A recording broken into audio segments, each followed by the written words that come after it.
Greetings and salutations, and welcome to episode 211 of Ref the District. I'm Nathan Perry. That's the Stoner, and Trev is out today, not feeling well. He'll be back next week. I won't be back next week. I am playing a wolf for the Three Little Pigs that my local community theater is putting on, and that's why I look super hairy. So the next time you see me, I should be a little bit more clean cut because the show will have been underway by that point. So it is going to be not talking about Three Little Pigs and a Wolf here on Ref the District. In fact, we will be talking our favorite Washington Commanders. Today we have the battle between Stoner and I on the big names that are out there that may or may not want to come to Washington and may or may not be a target for the Washington Commanders. That's coming up in the cool down. For the game, we're going to be talking about the pressure is on for Adam Peters and Dan Quinn.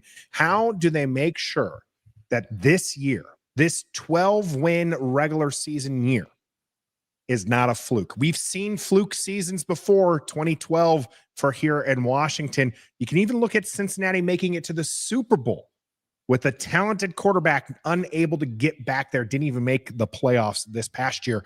How do you make sure that this year, getting to the National Football Conference championship game, that wasn't a fluke? That's going to be the pressure we're talking about in the game. And then here in the warm-up, we're going to be going over Josh Harris's presser, killing the name talk for good, hopefully, fingers crossed, and then a bunch of other things that he talked about in there. Of course, we stream live every Wednesday here on YouTube and Facebook. If you're here, just make sure you hit that like button and leave us a comment. Don't forget to share it with your friends so we can have more people joining in the conversation live. Locked on Law, Mike, Big E, Doug in the house, JG here is as well. We appreciate everybody who's jumping in and enjoying the conversation here with us.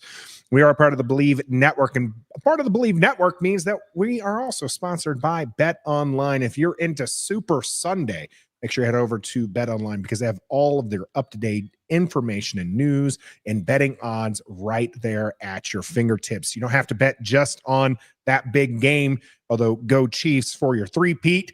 You can also bet on NBA action, NHL action, UFC action. It's all right there. Bet Online, where the game starts here. Let's go ahead and get into the conversation now, Stoner. Now, you had a wonderful top 5 video that you did for the things that we needed to know. So we're going to kind of go a little bit like that. Not a whole lot, because we know a lot of our viewers have already seen that. But we do want to know the information that was put out by Josh Harris. Now, one of the important things here, Stoner, that I feel really good about the Harris ownership group. One, because they're called the Hogs. And then two, because they seem to actually invest in this team. They didn't just spend $6 billion and then not have money to burn, right?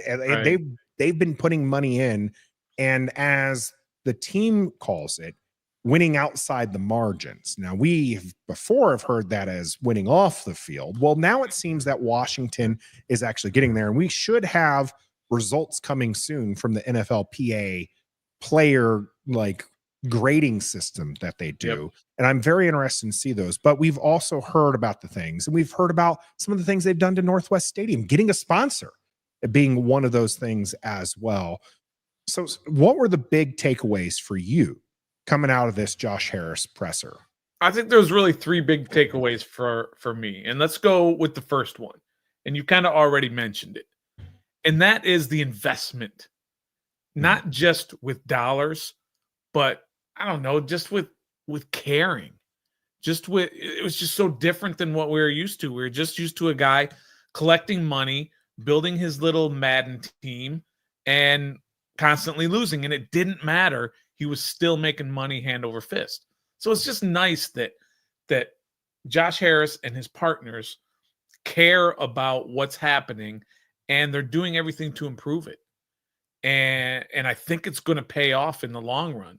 Because like you said, the winning outside the margins, meaning you're going to do things, the little things that maybe don't show up in any sort of analytics or metrics that you can look at, but you just know that it's going to help create whatever it is that other teams have that Washington hasn't had for the last 25 years.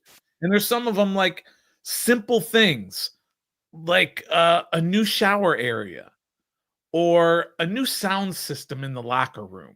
I'm not saying that that's exactly what they're doing, but it's just things like that that appeal to players and appeal to front office people and trainers and all these other things. And they talk and they tell their friends, they tell their buddies when they're in the off season and say, man, Washington, man, that's a first class facility. You would love to go play there. And so I think that's the first biggest one. And I'm curious what everybody who's here thinks about that investment.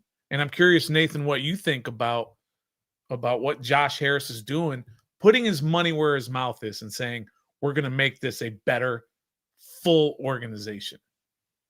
One, I find it fantastic. And it's not, like you said, it's not just in those big items. We've seen some of those big items moving forward with that practice field being stripped after 30 years of being 30 there. years, man. And, it was so bad they couldn't even practice on it. That's why they just had the fan experience out there. And now that's changed. What's up, Pick from First String Podcast? Make sure you go and give those guys a listen and like as well.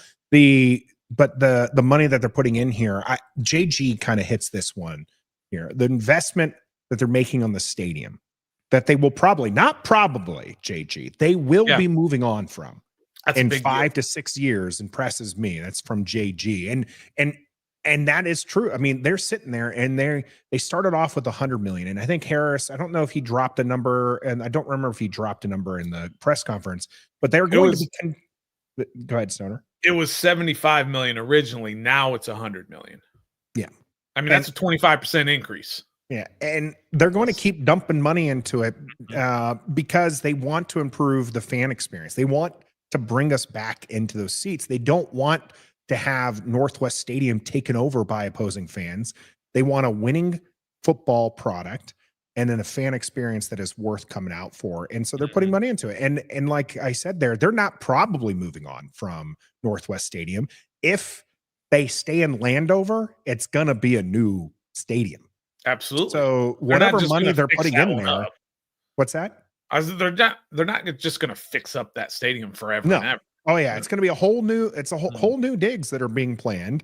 And so whatever money they're putting in Northwest Stadium is either going to go to whoever fills Northwest Stadium afterwards, or it's going to get demolished and they're going to put up a different property up there. It is very impressive to me that they're doing that. And it is great to see that they took essentially what was the NFLPA ratings last year and they said, no, this is unacceptable, right? This was after his first year of ownership.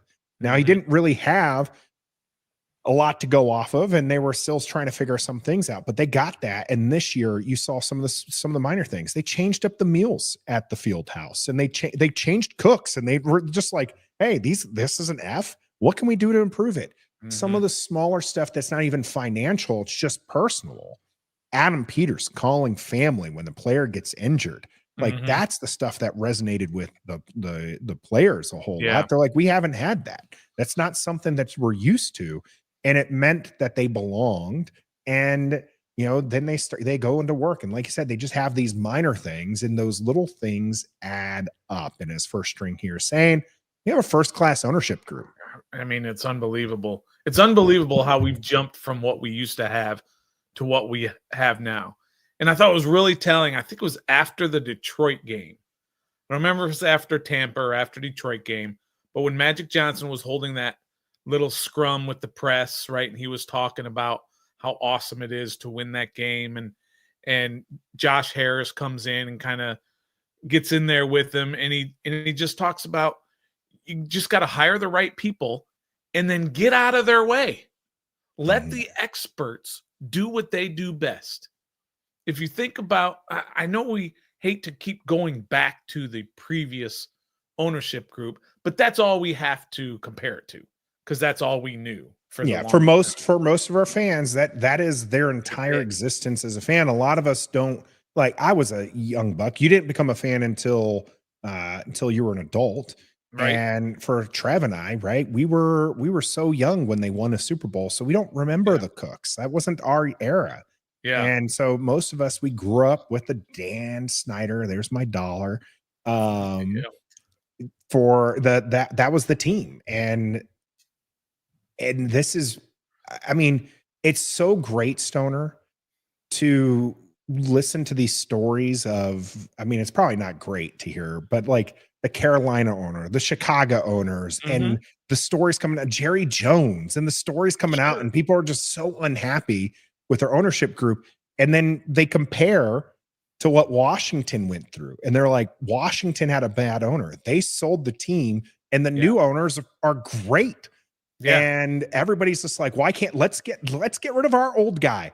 Let's get rid of these old people and get new old people in who want to invest in the team and do different things. And it's unreal that that's the position we're in, not just because we went from the previous ownership group to the Hogs, but because now we are the shine for the fans. At least we're the shining emblem of what an ownership group should be doing. Like, we're not yet winning championship games. Right. Okay. We're going to get there.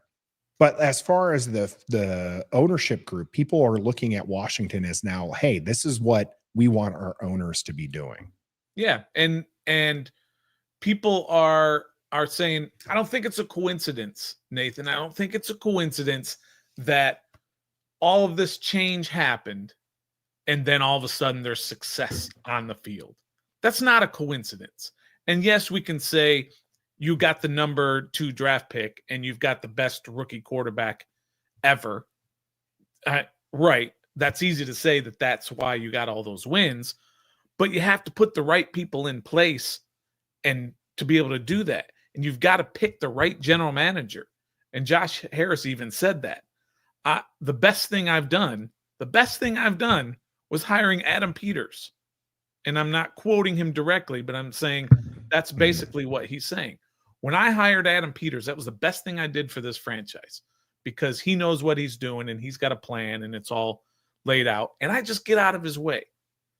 And that turns into a 12-5 season. That turns into an NFC championship.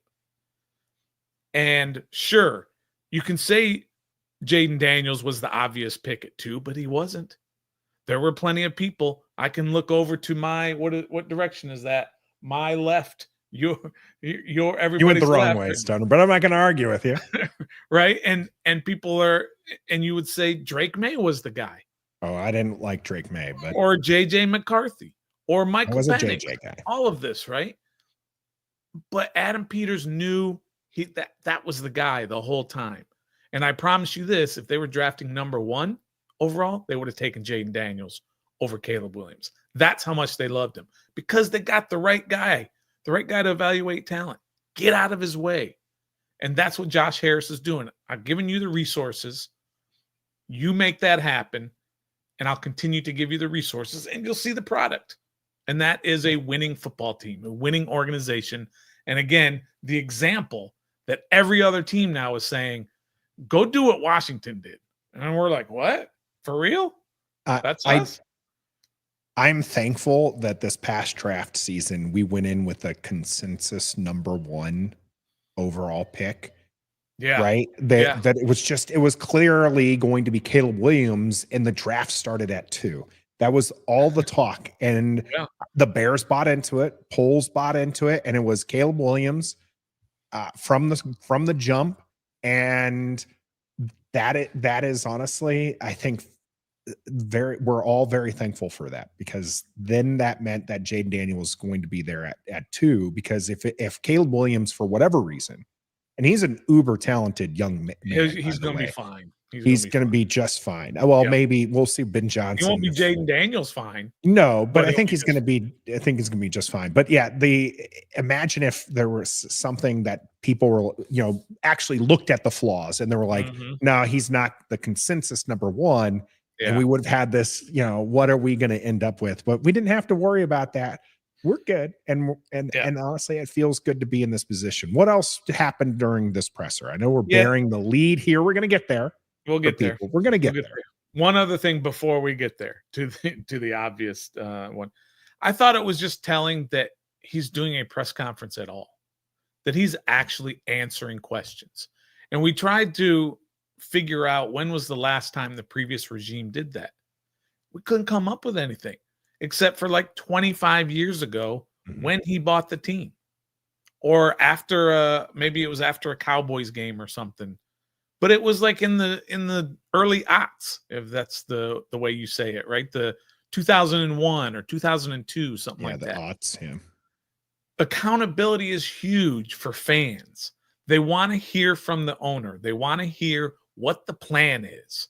What are you doing to take my money that I'm giving you week in and week out, season in and season out, when I'm ordering stuff off of Fanatics, when I'm buying your beers, when I'm buying all that stuff at Dick's Sporting Goods, all of that?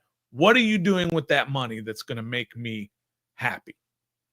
And he's up there and he's answering these questions. And that in itself is a huge deal, or was a huge deal. And I think it's at least his third time doing that in a year and a half that I can remember. But just the fact he's doing it, Nathan. I think he's had quite a bit. And even if it wasn't a full-on press conference, it's been in front of fans, right? Like the opening one after the purchase and stuff like this. I will say this. I think as we start moving along, we're going to start seeing less of him. And I think that is perfectly okay as well. That's fine. Sure. I honestly don't want to see my owner, but maybe once a year, kind of giving a State of the Union type address where it's just like, hey, this is what we're working on from the front office perspective of the organization. That is it. That's about the only time, because the more we see him, honestly, I love what they've done, and I'm excited that they're excited. And when we're winning championships, I'm good with those hallway meetings with him and Magic Johnson. Those I'm not talking about. But press conferences, I don't want to see a whole lot of him in press conferences, because the boss in the press conference is a bad thing. That means the guys below him aren't in the press conference, right? Yeah. So it's like, so honestly, I think that after the stadium one, that's probably the next time, like, we'll see something that's not like this. This was really kind of a end of the season State of the Union type address. I think the next one we'll see him is when they talk about where the next stadium is going to be outside of a normal State of the Union, which I think is great. I like that. I don't want to see a whole lot of Harris unless it's him celebrating up in the booth or in the hallway with Magic Johnson talking about people. What is it? People, culture. Someone help me out. My head is not working. People, culture. Yeah, I don't remember the other one. Someone in the chat's going to hit us up with it, but we buried the lead long enough. The biggest thing to come out of this, at least, unfortunately, I'd say the biggest for me, because I hate talking about this subject with a deep, deep passion. But the biggest thing that caused the most stir amongst fans would be the name. Yeah. And look, it's not coming back. The old name is not coming back. A new name is not going to do anything either. The couple of things that you have to remember when thinking about the name. Number one, they can't go back. And you can put politics and all that you want into that. You can't go back to that at this point. You can attach some things from the past into the current and into the future, but you can't go back to the name. You just can't do. You can't say, oh, we're moving on because of our feelings towards a certain group. And then you can't say, well, F that group. We're going to go back to it. You just can't do it. And then the other one is, there is no name that's going to unite the fan base. If you ever see a poll that people do, the first poll is, do you like the name Commanders?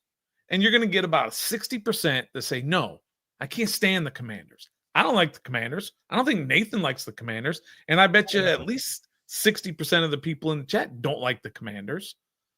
But there's no name that everyone's going to be happy with. If you see the polls for that, you can put 5 things on that poll, and it's going to be like 18%, 22%, 31%, 17%. You're never going to get one. If you go to Hogs, if you go to Red Wolves, whatever, you're going to have a certain percentage that doesn't like it. So why change it? And as you just put up there, as long as this team continues to win, nobody cares. Yep. Nobody cares about, and you can't win and then say, oh, we're going to rebrand into a different name too. Well, you just won as the Commanders. How are you going to do that? Yeah. So the naming changing, Josh Harris held that stance. You can call them the pink silkworms. That's right. And it doesn't matter if you're hoisting a Lombardi. It just doesn't matter if you start winning. Do I love the name Commanders? No. I have lots of issues with the name. Terrible name. But honestly, you know it because you've been with me for the 4 years we've been doing this. We did 2 years of name debate, and I hated 90% of it. It was fun for like 1 or 2 episodes, but it just dragged on.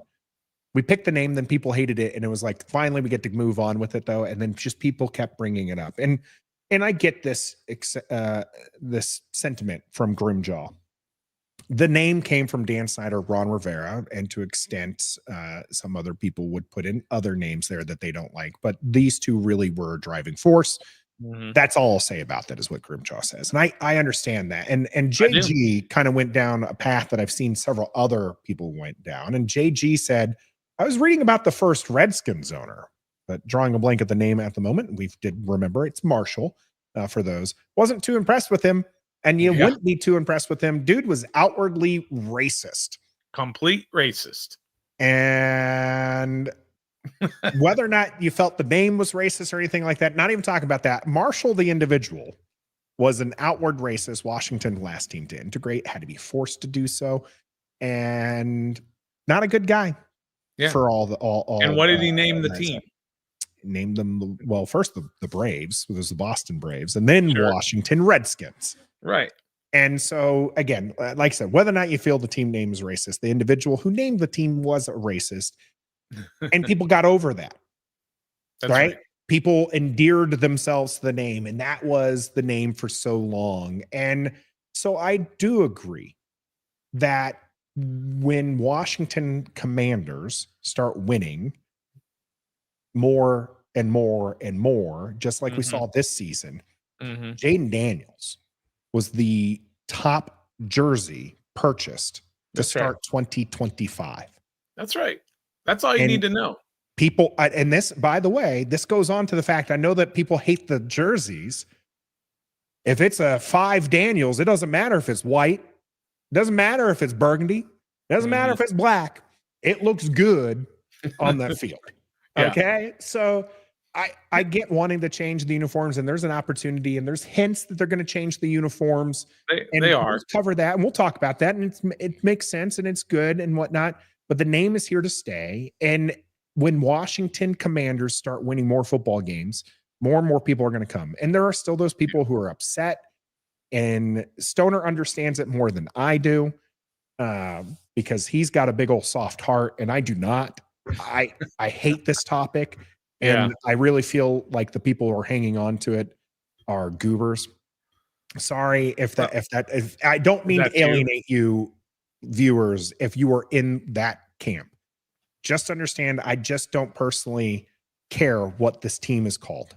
I really don't. This is my team, and I'm going to cheer them on regardless what they're called. I would prefer the team colors remaining the burgundy and gold. I do kind of have a theme. They're not going away from that. Yeah. I do kind of have a theme going on. I know I'm wearing blue today, but my burgundy and gold room and like half my wardrobe being burgundy and gold, I really would not want to move away from that. I do feel like there's some things that you keep from the previous era. I don't buy into the team name was the old regime, so we got to move on from it. We are forging a new identity. And remember, this, just because they named it, they don't really associate with it. They had one season under it. With right? With that. It was the Washington football team. Washington football team.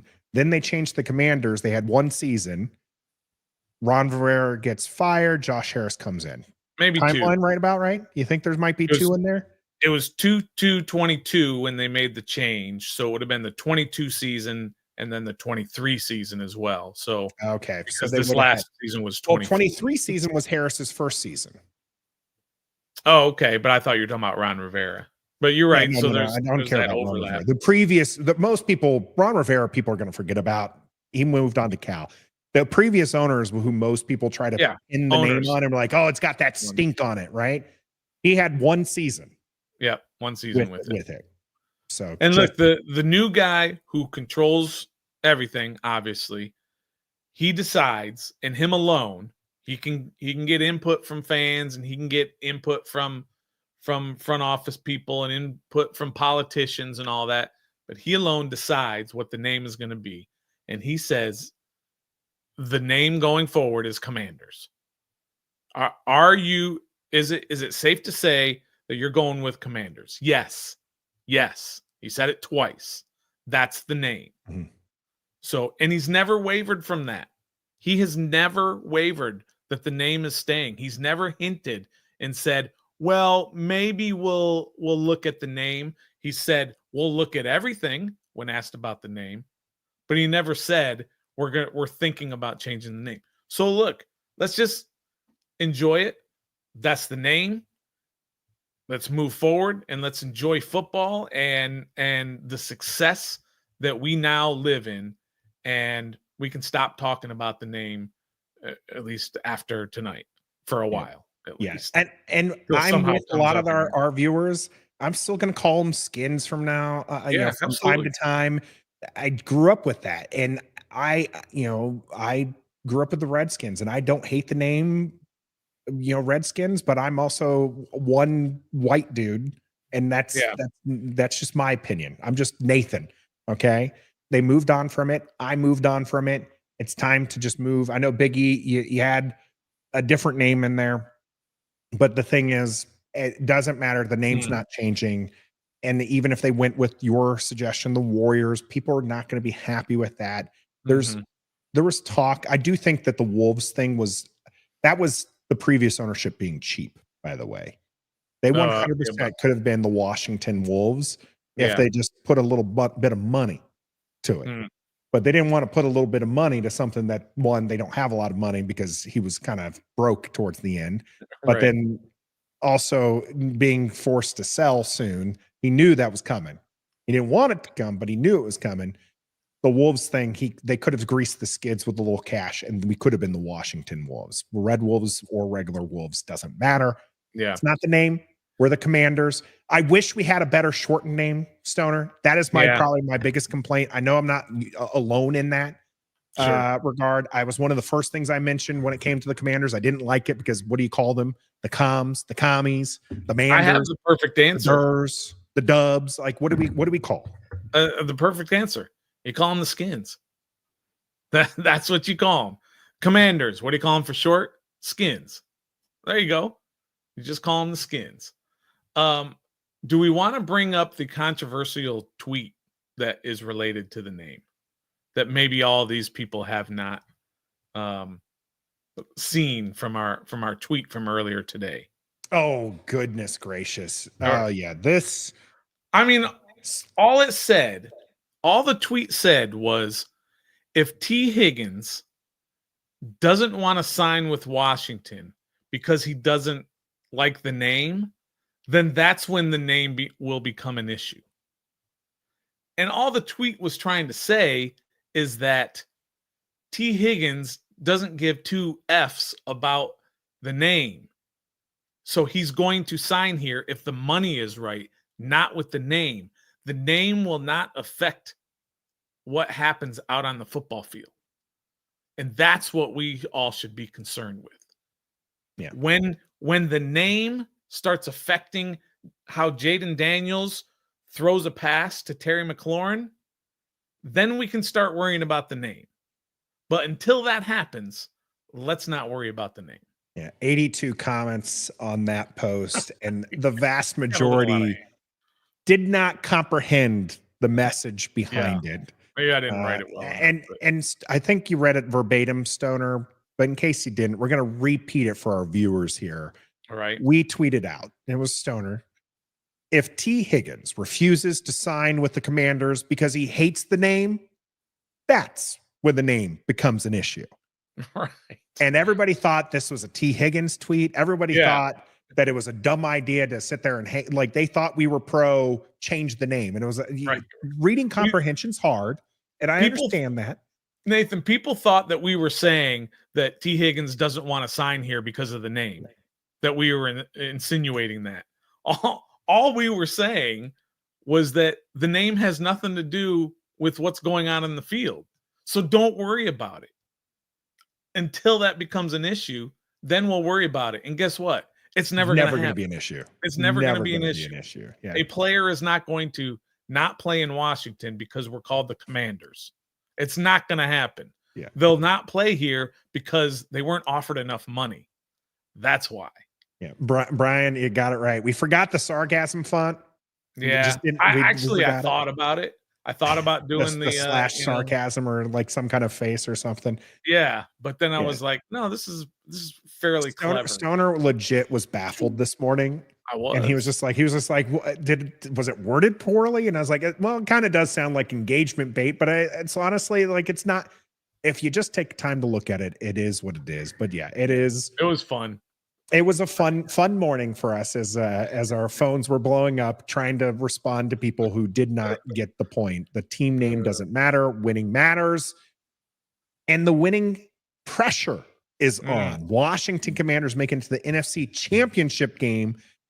Repeat success is not guaranteed. So what does Washington have to do to ensure that this year was not a fluke? That's going to be our topic coming up here for the games. Stick with us.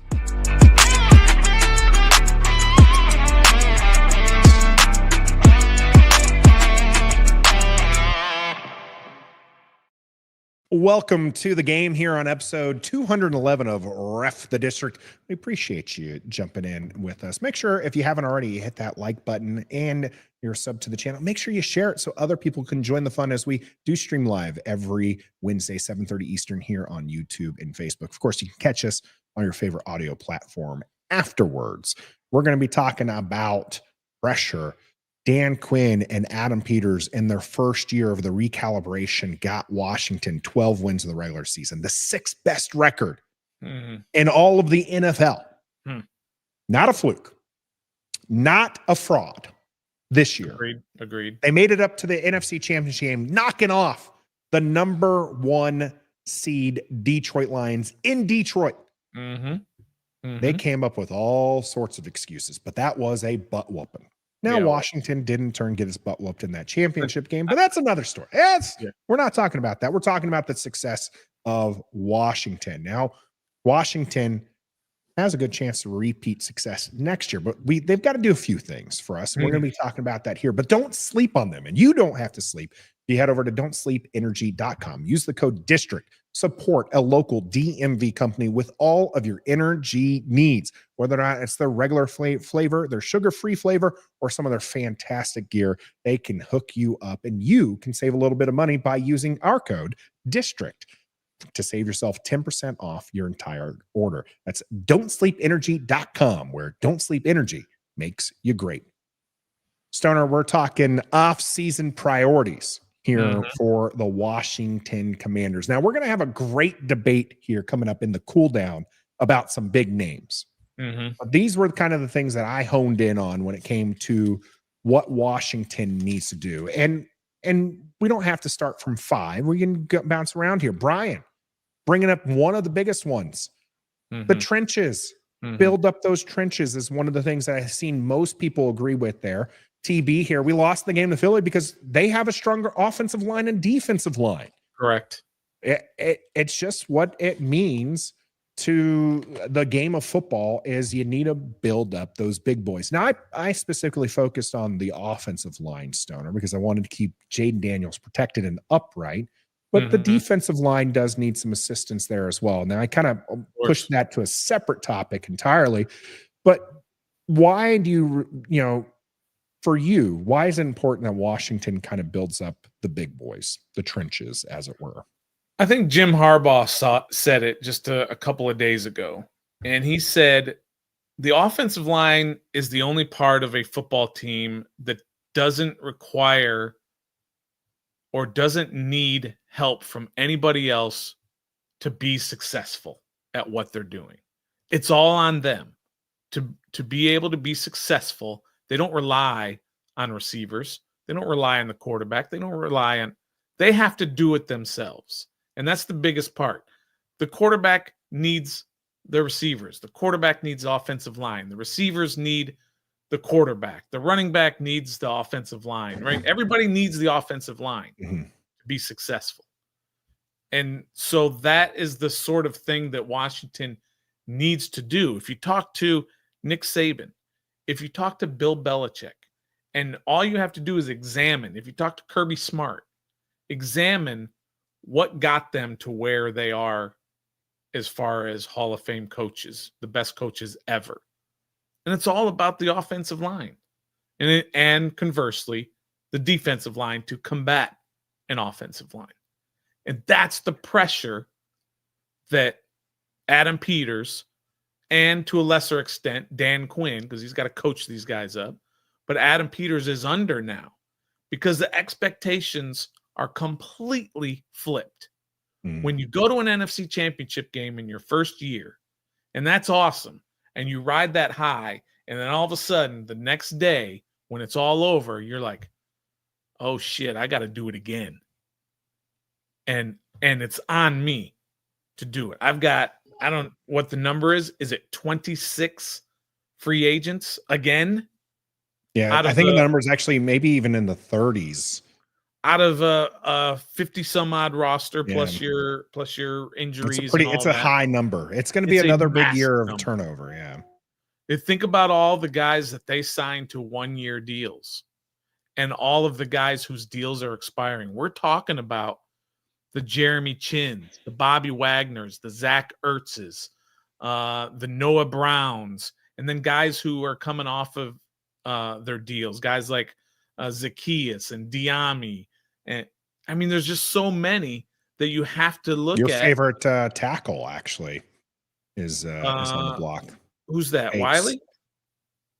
John Bates is on yeah, and Jersey helping out. It's 29 players that he has. 29 dudes, man. That is actually one of the ones that I had as a thing is like you gotta re-sign. Now let's stick with the line real quick, sir. I'm gonna interrupt here. I'm gonna give you something. I'm gonna go take care of the kid that you might be hearing over in the corner. Yeah. But the Washington, Adam Peters, they put 60% new line this first year.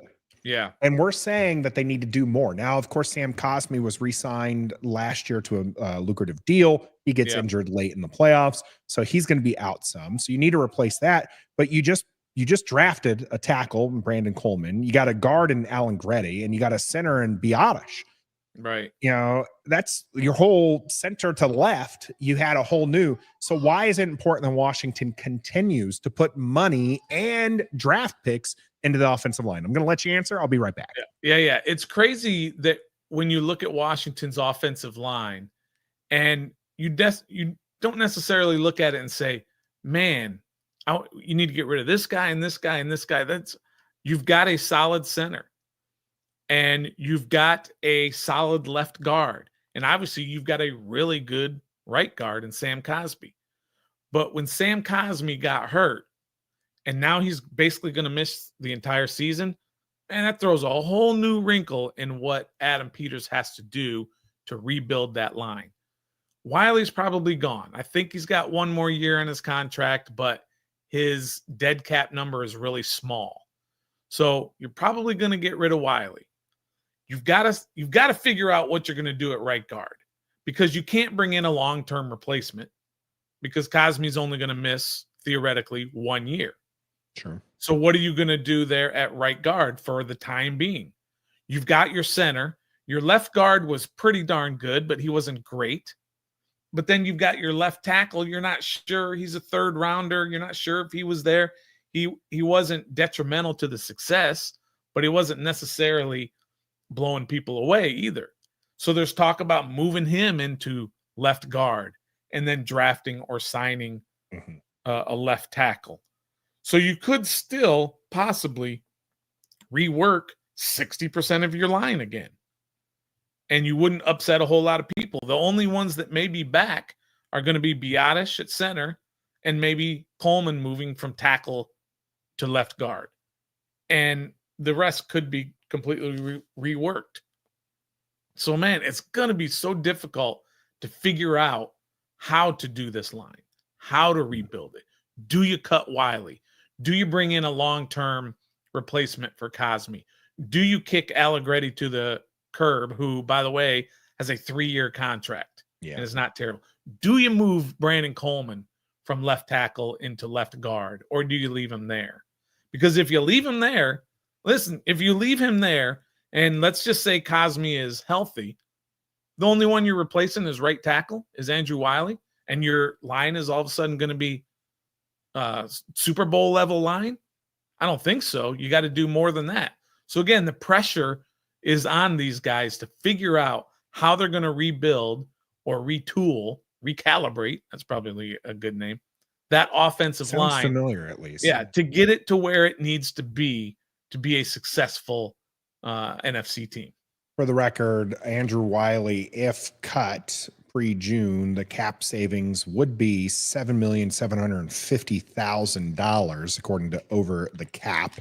Yeah, it's about $2,666,668 in dead space money. So I mean, you do have some dead space there, but it's saving $7 million.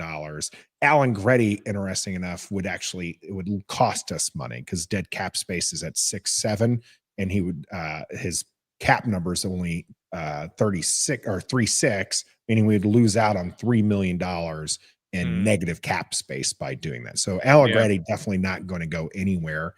We know we like Biotish. We know the team likes Biotish. Now center might be someplace where Washington goes and gets still an upgrade in the backup side of things. So that might be where we head with that. And I'm going to talk about some of those skill players later, but we did talk about re-signing, but we did talk earlier about this as well. Big D with the $2 donation. We appreciate you there. Saying Washington Redskins with the bow and arrow. Be careful, you might get fined and a flag for unnecessary there. But no, we appreciate you with the $2 donation there, Big D. We did give our stance on that in the warm-up. In case you missed it, we said no more name talk from here on out. It's going to be the Commanders, thanks to that Harris presser. Let's go before I talk offensive pieces, because I think I differ here than a lot of other people when it comes to that one, and I'm pretty firm in my stance on that. But let's talk about re-signing. There are a lot, as you mentioned, 29 faces that Washington has on the free agent list. They're their own that they can potentially bring back. We have a joke. Someone had asked why I called John Bates a tackle. Stoner refers to him as a tackle, doesn't really like him as a tight end as much.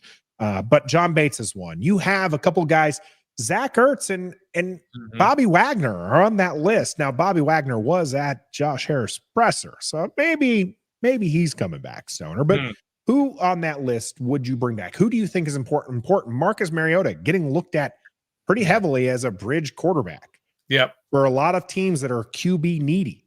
He looked good in this Cliff Kingsbury offense. Can you afford to pay to bring him back? Who are you bringing back that you think is a key piece? Yeah, see, I love what Marcus Mariota did for this football team, for Jaden Daniels specifically. He was the perfect backup for a rookie because he knew everything that Jaden was going through. He also ran the same type of offense. He was successful at that. So that went extremely well. But you can't pay a backup. Probably Mariota is going to get somewhere in the neighborhood of 11, 12, $15 million if he goes somewhere to be that bridge that you're talking about to a team that's just sort of filling in until they get their guy. And there's plenty of teams that have that issue. So I'm pretty sure he's going to be gone. I would love Mariota to be back, but I'm pretty sure he's going somewhere else. Zach Ertz, look, I think he had 66, 68 catches, 7 touchdowns. He had 11 in the NFC Championship game, 11 catches. He was perfect for Jaden Daniels. You don't need to be speedy. You don't need to be a great route runner at 34 years old. He knew where to be that outlet for Jaden Daniels, and that was awesome. It's time to move on from Zach Ertz as well. So I'm okay if he goes. You drafted the tight end in the second round last year, right? And Ben Sinnott, who got very little playing time because of Zach Ertz did so well. So you got to let him blossom unless you don't think he's that guy, unless you made a mistake. But so I'm ready to move on from Zach Ertz as well. But some of the guys like Noah Brown, he's a dime a dozen. De'Ami Brown's a little different. And somebody, I think, just brought that up. Yeah, although Jersey said De'Ami Brown, and there's a couple others I think that are on the De'Ami Brown one. Gregory was saying Chin, Wagner, Ertz, Way, and Fowler as the 5 that he would bring back. Listen, Fowler, I hate to say this, Fowler is a detriment to this defense. He had a great season getting to the quarterback. He is let me be very clear about this. He is a horrific run defender, and that's their problem. You have to get better on the ends in 2 different ways. One is you have to be able to be successful at stopping the run, setting the edge, and all that. But you also have to be good enough at getting to the quarterback to demand double teams. Look at Jonathan Allen's double team numbers year after year after year.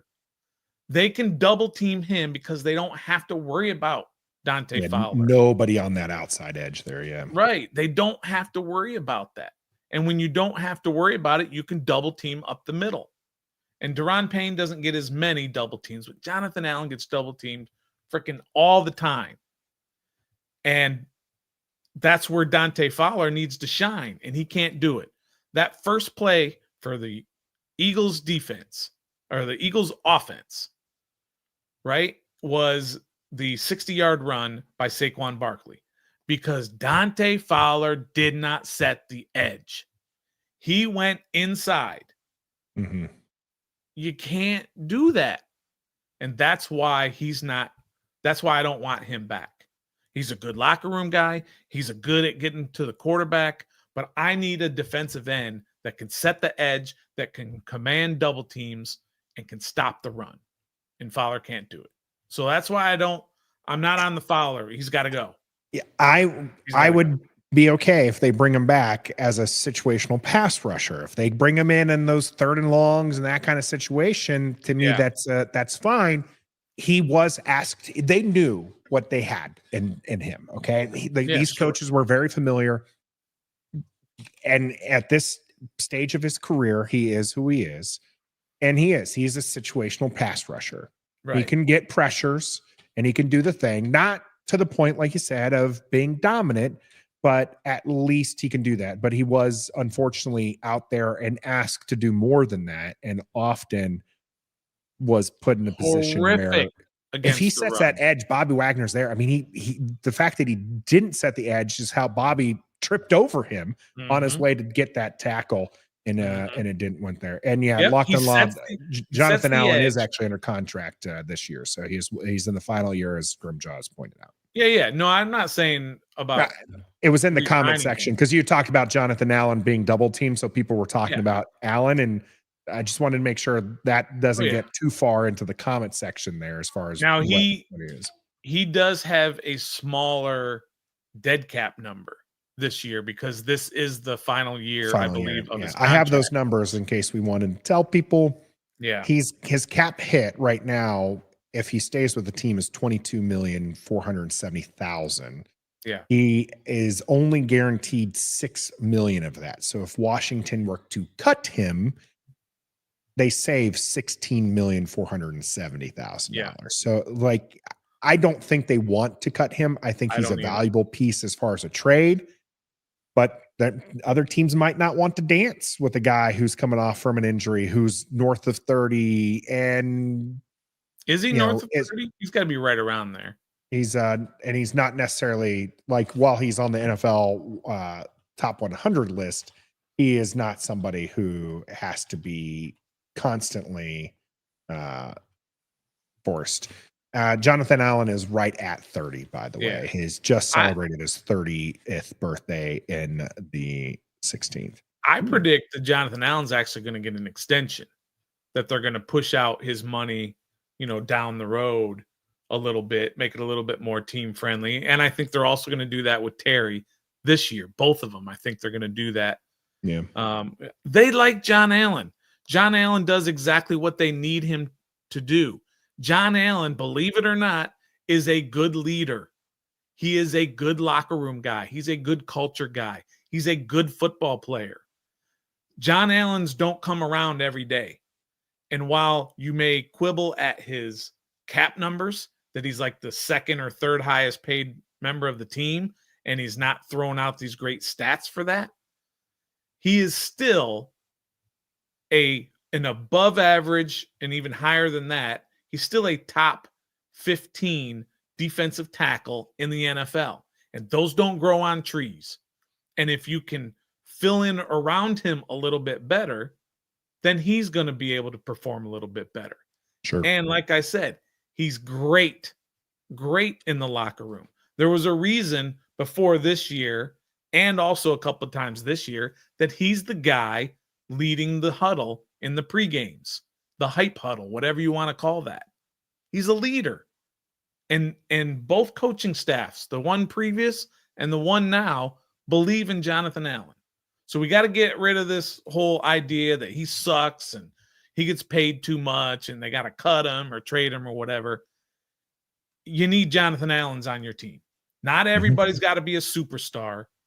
And John Allen, maybe you don't like his contract, but if you rework his contract, let's bring him on. Yeah, I'm definitely the Jonathan Allen guy. I do have his signed jersey behind me. I would get rid of Deron Payne. Just full disclosure, that's definitely part of it. But we'll get back to the defense in a moment, because that was my number one thing that Washington needed to change. I know we kind of dovetailed into there because we're talking about who they bring back. I agree. Zach Ertz could potentially move on. I think he might want to be here. I do worry that that's more of a 1-year wonder. He's older.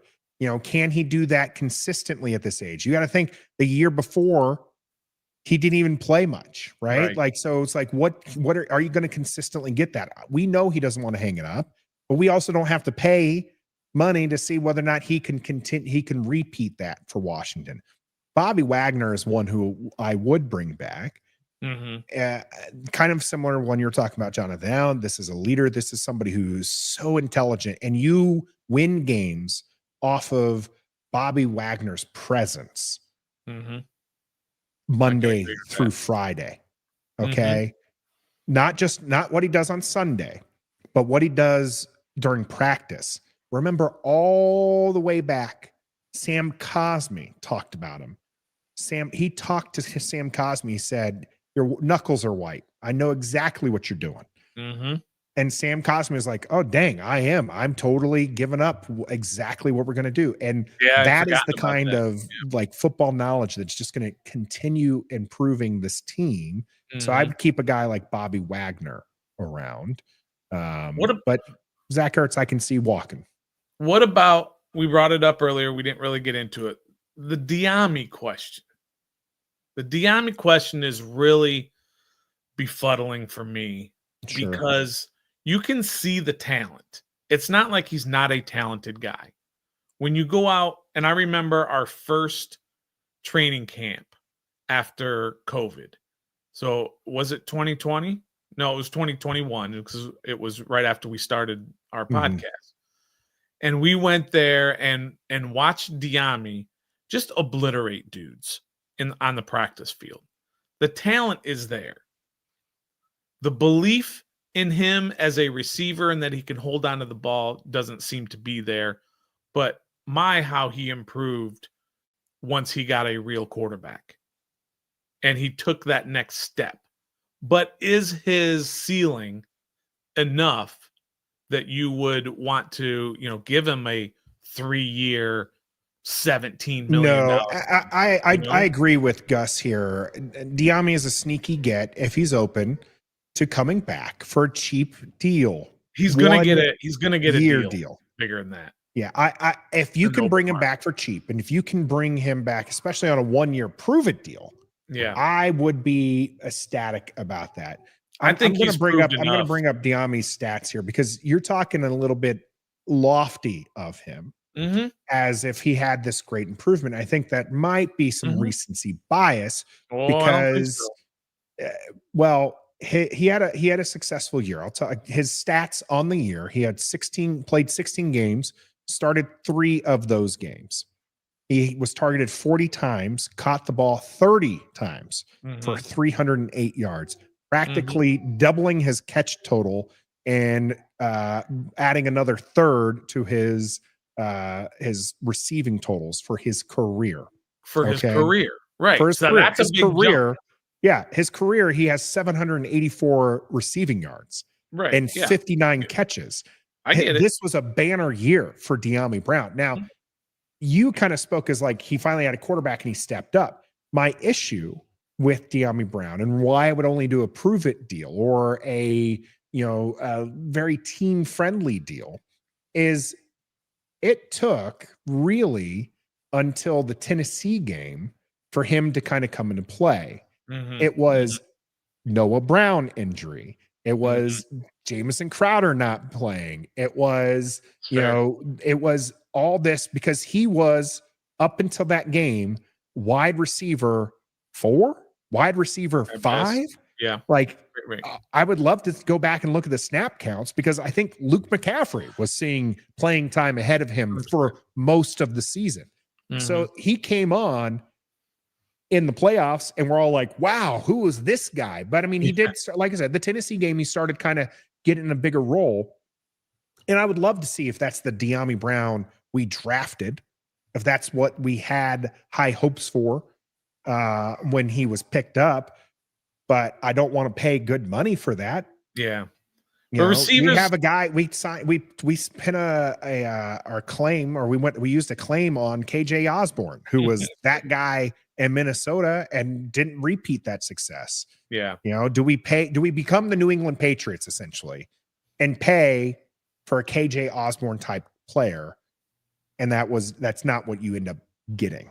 Yeah. I mean, those are all very, very valid arguments against bringing him back. But the problem with what you say, when you say, if he'll come back on a prove it 1-year deal, that's good for that's not going to happen. He's not coming back on a 1-year prove it deal because he is going to get offers from other teams. He is a quality receiver. I'll just say quality, right? He's not great. He's KJ Osborne, like you just said. Yeah, he's a 4 or 5. He's going to get money from another team to be there 2 or 3 because they've seen the talent out there and he's, 25, 26 years old, right? And he had his best season of his career. Finally got a quarterback. So he's definitely going to be out there. You're not going to be able to bring him back on a little 1 year. 25-year-old, by the way. Yeah. You're not going to be able to bring him back on a 1-year, $3 million prove it deal. Ain't happening. Right. Then bye. I don't want to. Are you going to give him 3 for 3 years for $15 million? That's probably what he's going to get out there. I would probably do 315. I don't think that's high. That's $5 million a year essentially. I don't think that's out for a 3 or a 4 though. Right? Well, go ahead and tell me what do you happen to know the contracts of some of the other wide receivers Washington has? No, I don't. I mean, you only know Terry McLaurin at $25 million, right? So yeah. Here since we stopped into this one before we get back to the defensive side of things, here's what I disagree with a lot of people. And we're going to have a big debate on individual players in the cool down. So I see a lot of the names running around that people are excited about. Of outside the organization. Keep that energy. Yeah. We're going to talk about them. We're going to, Stoner's getting on there. He's looking at those numbers. He's looking I'm looking at you're with him. Stoner is with you guys. Okay. You have support coming, right? Stoner. I realize I'm on an island for a lot of these things. I think I'm on an island when it comes to this as well. In all of my talk of the offseason priorities, I wanted to re-sign key pieces. I wanted to draft best player available. No more drafting needs. You don't need to. You got the big need in Jaden Daniels. You draft whichever is the best player on your board from here on out. You need to build a roster full of dudes, and you need dudes in every single spot. So to me, you draft best player available on your board. We talked about the big boys. We're going to be talking about defense. But one of the things I thought about when I was building my list of priorities, Stoner, we do not need offensive weapons. I understand. I would love a quality running back. I mean, B-Rob is fine. Eckler is fine, but like a game-changing running back, like I would love that for Washington. But I don't think we need to go out and do a whole lot with this offense. This was one of the top offenses. Mm-hmm. We have offense in a can. Okay. Jaden Daniels runs this offense, and much like other quality quarterbacks in this league, they are going to elevate the Zacchaeus. They're going to elevate the Noah Browns. Mm-hmm. Jaden Daniels is going to elevate whoever you put alongside of them. Patrick Mahomes is a whole different character, whole different QB, but he has won back-to-back Super Bowls with some duds at wide receiver. Sure. One of the greatest of all time, if not the greatest of all time. Tom Brady won with a whole bunch of dud wide receivers. Sure. And I believe in terms of Patrick Mahomes, from the time his first year that he went to the Super Bowl, which was his second year, I believe, and won the Super Bowl, until now, there are like 3 other players that are on the team that was on the team back then. That's it. The whole team has been completely redone except for Patrick Mahomes and, of course, Andy Reid.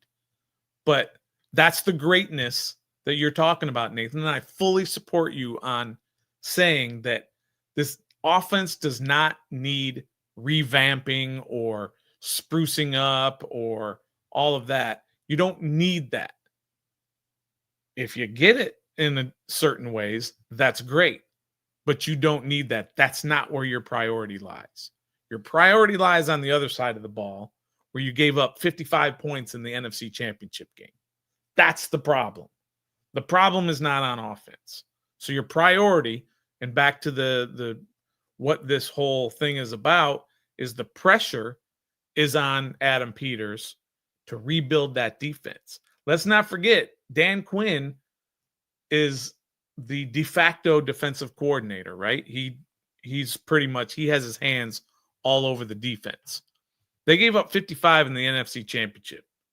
The year before that, when he was in Dallas and they went to the playoffs, what did they give up in their playoff game? His last game in Dallas. Wasn't it 50 something? Yeah, it was 48 maybe. It was 40 plus. Yeah. It was one of the reasons why Dallas fans were laughing at us. Oh yeah, Dan Quinn, we're happy he's gone. Take that loser out of here and all this other stuff. Yeah. And now they're with Ryan Schottenheimer. I lost audio. Can you hear me? I can hear you. I was muted earlier. I can't hear you. I don't know what happened. Oh, well, we're talking and I'll try and figure out because I can't hear anything. Doug is right? There's a lot of running backs in this draft, late rounders who can pay off. I'm not saying, because Gus was saying that I was wrong earlier. Gus was saying that, a lot of our players are out of contract, or a lot of our weapons are. I'm not saying you can't reload. What I'm saying is there's a lot of people who get excited about the big names. A lot of players who are a lot of fans rather, who are excited on those big names. And I don't think, in fact, that was one of my things. Avoid the big swing. And we're going to be talking a lot about individual names coming up here in the cool down, but I don't think Washington needs to go too heavy into offensive skill makers. Don't ignore the position. I am not saying that. Do not ignore the position, but if you're going to spend money on the line to protect Jaden Daniels and give space for a running back. You cannot tell me that, so it's kind of funny here, Stoner, a little bit.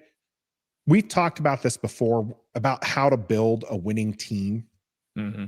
And the two teams that are in the Super Bowl right now could not be more different. Hmm. One is centered around an otherworldly QB and a bunch of role players, but a strong defense and a good offensive line, right? And then on the other side, you got a lot of names. Howie Roseman has gone to work, and I think the highest contract is only like in the 20s or low 20s for that team for the Eagles. But they got a lot of names there that are, you know, like good players and quality players across the board. So it's kind of funny that we talk about how they're built differently, but we have to compete with Philadelphia, not just twice a year, but then potentially making it to the Super Bowl as well. This is a team that we're up against. So how are you going to beat them? Well, you need to beef up your offensive line because they got dudes on their defensive line. And then you need to beef up your defense because they scored on you every single one of those games. But your offense also put up points against their number one rated defense. Why? Yeah. Because you got a guy. You got Jaden Daniels. You don't need, I'm going to use some names. We'll talk about them later. You don't need a Cooper Kupp. You don't need a T. Higgins. You don't need the kid from Boise State in the first round. This is a loaded running back class. You don't have to go high, but I do want you to draft a running back, AP. I really want you to. Yeah. Okay. But it's just, to me, you don't have to, with Jaden Daniels under center or in shotgun, as he most of the time is, you don't need to overdo it on offense, right? We don't need to be Cincinnati, right? T. Higgins is coming from, right? You don't need Jamar Chase, T. Higgins, Joe Mixon in years prior, right? You need to build up that offensive line to compete. That will give you what your offense needs, because then you could have a Pachenko who is honestly just a dude. He is just a dude. Brian Robinson would be a Super Bowl championship if he was running in Kansas City. When Pacheco got hurt and they brought in Kareem Hunt off the street and our old buddy Samaje Perine, they were playing just as well as Pacheco, right? So he's not a difference maker. You're right. Offensively, there shouldn't be a whole lot of tweaking when it comes to the skill position players. You got to focus everything on your defense. And that means bringing some guys and letting some guys go. Look, if Cleveland Farrell wants Nathan loves adding N's to people's names. Alan Grady, just random letters. Pachinko, just random letters. All these. But those guys, if Cleveland Farrell wants to come back on a 1-year deal like he did this year, fine. He's a decent backup. But Dante Fowler, coming off of, what do you have, 12 sacks? Dante Fowler is not coming back on another 1-year deal. Sure. He's not. He's going to get a long-term contract offer, and it should not be from Washington. Bobby Wagner should probably get a little bit more than just a 1-year $5 million or $8 million, whatever he got. Jeremy Chin came in on a 1-year prove-it deal, and he proved it. So he's going to get a big contract from somebody. Is it going to be Washington? And your guy, I don't know what we're going to do here, Nathan. I don't know what we're going to do with Marshawn Lattimore. I don't know what we're going to do. Saves $18 million if you cut him, by the way. If you cut him, I thought if you cut him, you save $18 million. You save 18. Yeah. He's a free cut. His cap number is $18 million. He's owed none of that. You cut him before June 1st, and you save $18 million. Yeah, I don't know what to do there, man. I don't know. I'm not saying you do it. We had a comment. I'm not sure if I started, and if I didn't, it's bad. No, Mike H here with one that I loved here. It's now that we're on Lattimore. Yeah. With such a high turnover, can they recapture the camaraderie next year? That was one of the reasons why Washington was successful. And they talked about this. It was the brotherhood, and it was actually being a team. And there is concern. I mean, it was a 60% turnover. And I think one of the things that helped them come together as a unit was that high turnover, because a lot of them had that shared experience of, hey, this is my first year here. Okay. So they were able to gel that way. It took a little bit for some of the defense to kind of come together. It took a little bit for some of the offensive players to come together in that regard. But how can they recapture that, Stoner? Yeah, that's a difficult question. That is a great question in terms of the pressure that these guys have on them. The culture starts. It starts with Dan Quinn. And we all know that he's a great culture guy. Players who have played for him love playing for Dan Quinn. Even when he was the head coach in Atlanta, when it ended up going sideways, they loved playing for him. They loved coaching. They brought back every single coach, every single assistant coach. Maybe there was like an assistant special teams coach, I think, that left, and they brought in one special teams coach left. But he sets that tone. So as long as you have that consistency, that continuity with the coaching staff, that sets the tone for the locker room. But you need the dudes in the locker room to enforce whatever it is you're trying to sell. So you need those Bobby Wagners in the room. You need those John Allens. You need those Jaden Daniels, the Terry McLaurins in that room to enforce the message and enforce the tone that Dan Quinn is setting. But that is a very good question. Adam Peters and Dan Quinn are in lockstep. And so Adam Peters knows he's got to bring in types of guys too, not just ball players. He's got to bring in the types of guys that will fit into the locker room. And maybe Marshawn Lattimore's not that guy. Maybe they made a mistake in terms of whether or not he can fit into the locker room. I don't know. I have my doubts about him. He had 2 games where the offense didn't even look his way. 2 full games in like the 5 games that he played here. But at the other games, he was getting burnt. He was getting penalties, whatever. Maybe he was hurt. Maybe he didn't completely understand the defense. Maybe he just needs a full off season of rest and recuperation and to learn the defense and a full training camp. I don't know. I'm not sure about that. He's an enigma to me in terms of whether he belongs in what Washington's trying to do, both in the locker room and on the field. I know there's some flashbacks when it comes to William Jackson III, who, Sure, while we soured on him as a fan base, he was a quality corner and one of the top targets in free agency that year that Washington signed him. Didn't work out here, and he flamed out of the league right after he left. He lost the magic. Maybe he wasn't as good as we thought. We got his money. Lattimore on the field will be just fine with the offseason, getting healthy, getting the playbook. I think he's going to be just fine on the field. The locker room stuff, I can't answer that. Only he will be able to answer that in the long run. We'll see. That one, I'm not saving $18 million. Adam Peters has mentioned him as well. I shared that one comment there, Grimjaw. Adam Peters was talking about Lattimore for next year. Don't think he's going anywhere. And he is. Yeah. They traded a third, and even they talked about it, and even we talked about it. Stoner, this wasn't a trade for now because people were getting worried that he wasn't playing. Yeah. We traded a third for him before the deadline, and then he was a scratch for a lot of games. Mm-hmm. And Trev got worried, and a lot of fans were like, why did you give up a third if he's not going to play? And it was because it wasn't for this year. That was to address a need for this year and future years. So does that play a role? Does the fact that you gave up a 3rd round draft pick for him, essentially, there's a couple other movements, but you gave up a 3rd rounder for him. Does that play a role in whether or not you keep him around? Yes. So if you say it does, then you're just going to pile on to your mistake, assuming, I'm not saying that he's going to be bad, but if you think that, you know what, we screwed this up. We thought he was going to fit in. We thought he was going to be good for this defense, but he was here for 2 months, whatever it was, and he ain't it for whatever reason, whether it's health, whether it's play, whether it's attitude. He ain't it.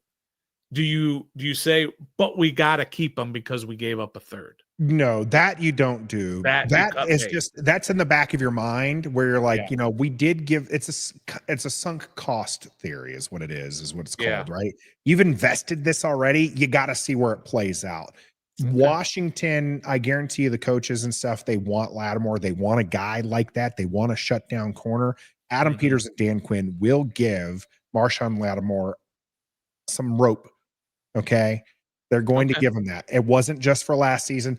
I'm not saying they last all of the season. Maybe they jettison him before the trade deadline next year. Maybe they cut him after the season. I don't know what's going to happen in the future. I just see Marshawn Lattimore playing for Washington at the beginning of the season. That's where I'm at Right. on the Lattimore one. So that's the thing there. What about Jeremy Chin? Yeah, Jeremy Chin. I just think he's going to cost too much.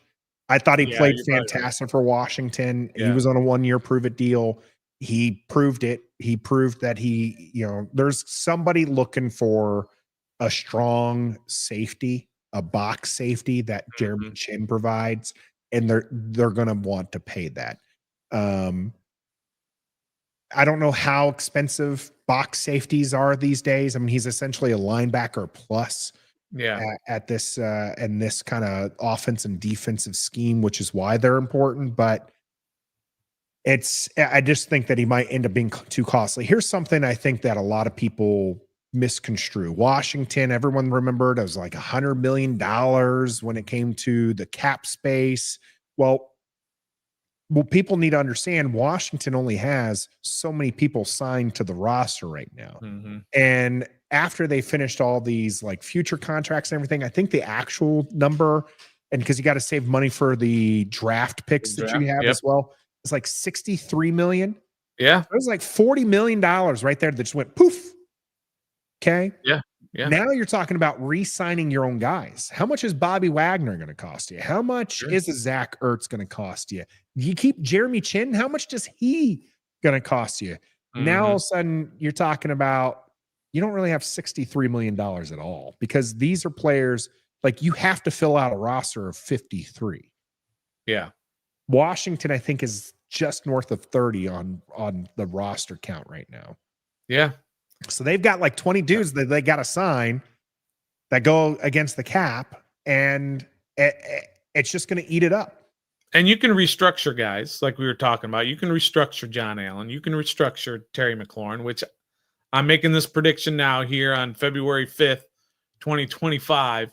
I think they're going to restructure both of those contracts. So you can, to get more money for this year and the next.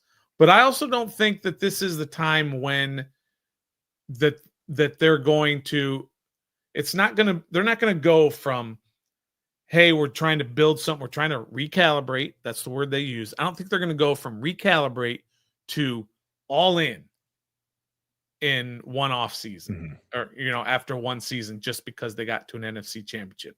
I truly believe that they've got a well detailed, well thought out plan that they're going to stick to. Because they could have done that they had plenty of cap room last year. They didn't go after a big name left tackle. They didn't go after a big name wide receiver and so on and so on. They said, this is the plan. We're building through the draft. We're going to plug some holes. We're going to bring in quality guys. We're going to turn the culture around. We're hopefully going to start winning, and we're going to continue to build on that. And I believe that's what they're going to continue to do. They're not going to change the plan, i.e. Ron Rivera, who was sitting at like 2-7 when he was talking all about building for the future. And then at 2-7, and he's in first place in the NFC East, and all of a sudden he decides to change the entire plan for the season. And you know what? We're going to go for it. We're going to change how we do things. They're not doing that. They are sticking to their plan of what it was. I truly believe that. And the plan does not mean going all in after one successful season. Exactly. And talk right now of your man out there, Cam Curl, in the chat as well. As far as that, Cam Curl signed for Gus here. We signed Chen for 1 year, $4.1 million, while Curl signed for 2 years, $9 million. Should we have signed Curl instead? My position on this, Stoner, I know he's your guy. Mhm. Cam Curl's solid. He's a good player. In this defense, especially Joe Witt Jr., the defensive back coach for Dallas, Dan Quinn, what they're looking for are playmakers on that side. Specifically in that role, they need a playmaker. And Cam Curl, while solid, not a playmaker. It's not mistake prone, and he's going to be where you want him, but he's not going to make a big play. And they needed somebody like Jeremy Chin who can and has shown that he makes big plays. That to me is the difference. And that's why you let Cam Curl go and you take on a Jeremy Chin. Yeah, and I obviously didn't see enough of Cam Curl this year because you don't follow him game by game. I did watch him a little bit, maybe in some of those games like the who did the Rams play Philly in the playoffs? They did in the snow game, yeah. Yeah, and I mean he didn't stand out to me, so but we didn't watch him all year, so I don't know if that was a good deal. But yeah, looking back on it, I obviously really wanted to re-sign him, but I don't think they got worse. That's for sure. I think the number was at some point last year, Washington had they gave up 8 different throws over 40 yards, something like that. Yeah, a lot of big plays. Making up numbers here, right? And then this year, I think they had 1.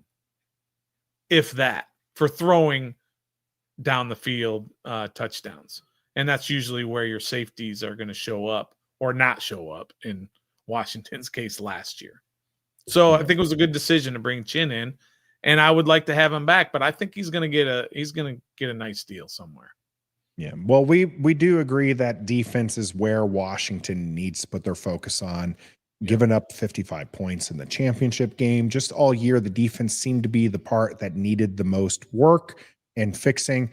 We'll see what that means as we go along. We're going to close this topic here, but the topic did come, from this kind of sentiment from JoJo here. Washington has taken a giant step in its evolution from having a losing record in 2023 season to playing for the NFC Championship in 2024. The goal for 2025 should be to qualify for the Super Bowl, right? And that's why we talked about the pressure to win, because what does success mean to this team? And maybe that's something we can answer in a full discussion. But Stoner, real quick for JoJo here.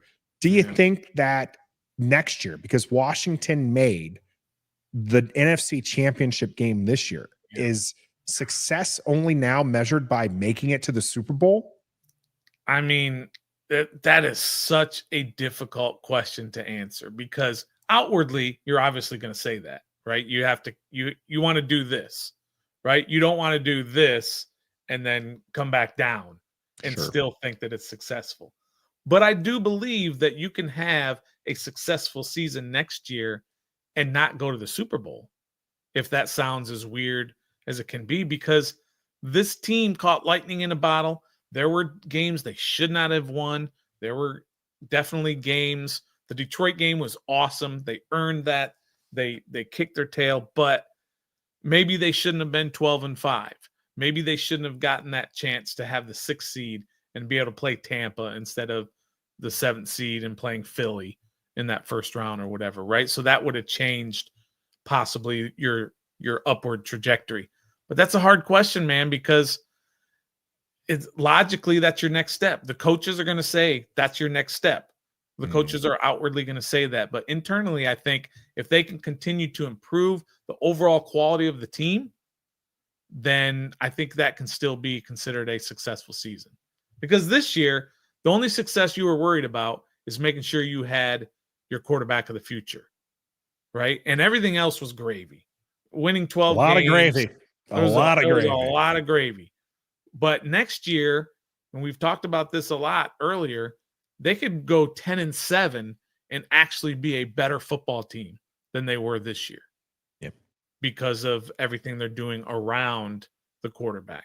It's we'll much see. different Schedule. Question, yeah, much different schedule next year. I am of the mindset, JoJo, that it's not Super Bowl or bust for this team.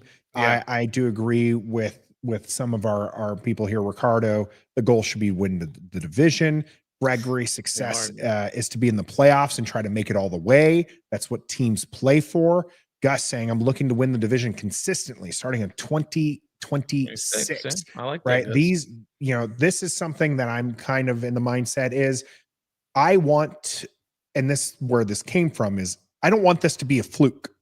I don't want a 12-win season to come once every 30 plus years. Right. Okay.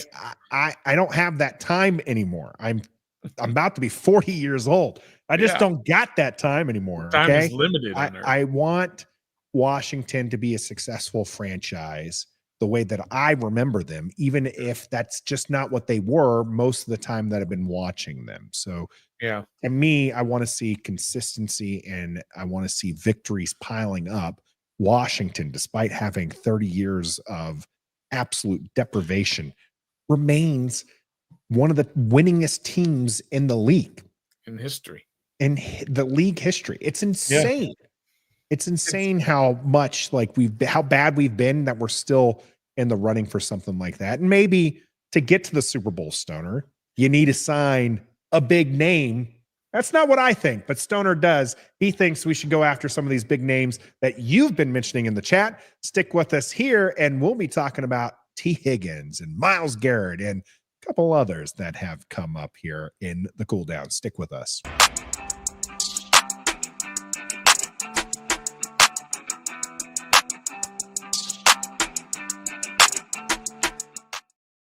Welcome to the cool down here on episode 211 of Ref the District.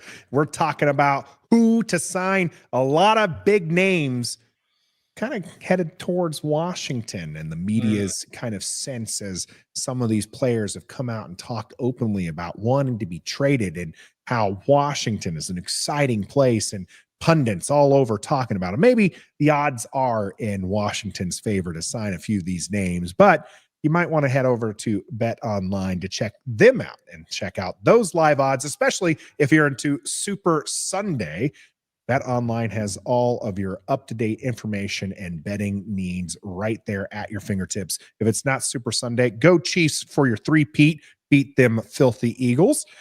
You can also bet on the NBA, NHL, and the UFC. They've got it all right at your fingertips. Just make sure you head on over to Bet Online, where the game starts here. Let's talk about these big names, Stoner. Yeah. I am of the mindset. In fact, it was one of my notes. Avoid the big swing. I don't think Washington needs to trade or make a big signature move this offseason. I think there's too many needs, too many roster holes to sit there and take a guy like, we'll say, Myles Garrett. He was the one who started this one. Brent is going to kick us off here. Hi, guys. Good to see you guys. What would your price tag be for Myles Garrett?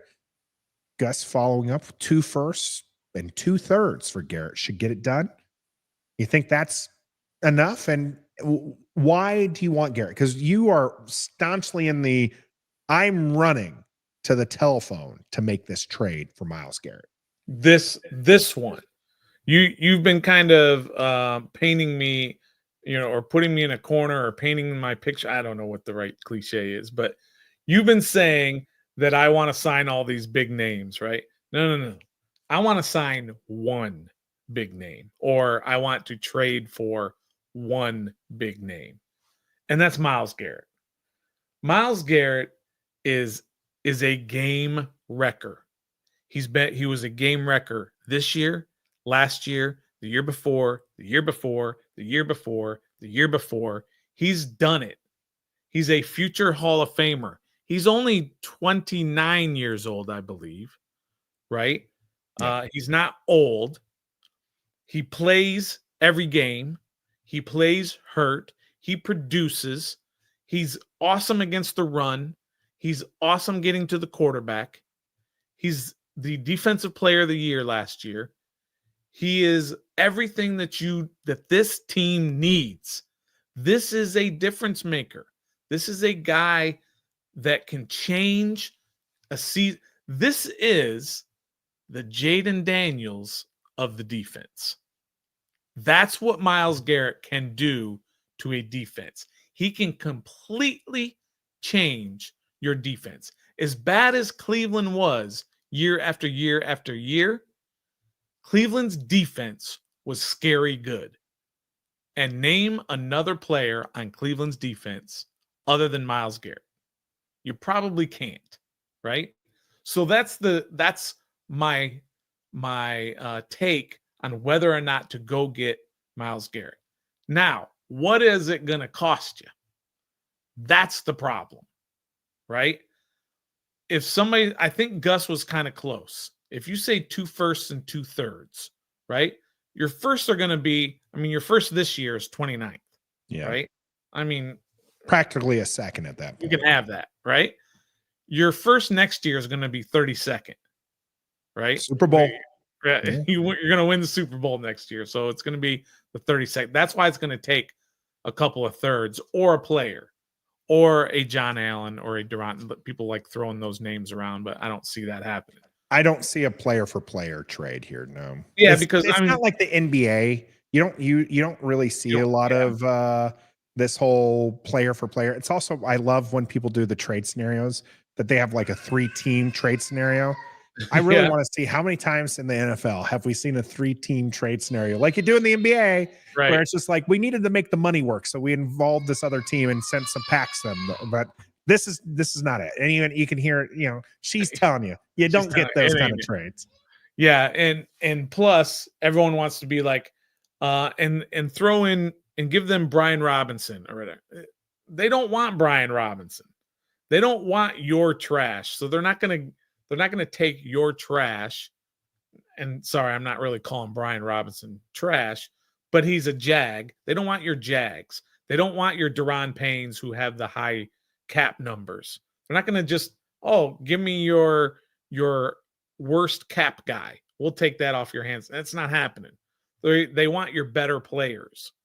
And Washington doesn't have that to give to anybody. You only have 3 or 4 guys right now who are special players, and you're not going to get rid of them. But whatever it takes, whatever the market bears, Washington should do that for Myles Garrett. He plays every down. He's not a specialist. He plays every game. He plays even though he's hurt. He produces. He averages like 14.5 sacks per year. He's a defending defensive player of the year. He's going to finish in the top 10 again. For AP first teams, NFL first teams. There are 0 red flags on Myles Garrett. He is that game wrecker. He is what we all thought Chase was going to be. Sure. Right? He is that guy. He is a Bosa. He is a Khalil Mack. He's all those things and probably better because he is great against the run as well. This is a guy. This is probably the only guy. T. Higgins, I'm out. Cooper Kupp, I'm out. Give me some other names that are Micah Parsons. People are talking about right now. Trey is another one. Trey Hendrickson, I'm out. He's not the difference maker that Myles Garrett is. Myles Garrett, you can put him and a TJ Watt and a one of the Bosa brothers or both Bosa brothers. I'd do whatever it takes to get those guys. They don't grow these guys on trees, and they don't become available like he is because he is asked for a trade. They don't become available that often. There's no red flags. You have that opportunity. He wants to play here, as he talked about in the interviews today. He likes Jaden Daniels. He laughed when asked about coming to Washington, where he had to say, well, I'll go to any team where he's got to keep his, leverage, right? He doesn't want to just put everything in on one. This is the guy. This is the guy. And I'll say it again. Myles Garrett is the Jaden Daniels of your defense. He will completely flip the success of your defense. This is the guy you want. Yeah, the Commanders talk when the media is talking to him. They're the ones putting that in there, not Myles Garrett. Yeah, he not Myles has Garrett. to respond to it. Yeah, but it does feel a little bit kind of like a situation with Brandon Ayuk at the beginning of the year, which there was a lot of this Commanders are got to go after Brandon Ayuk because of the connection with Jaden Daniels and all this other kind of stuff.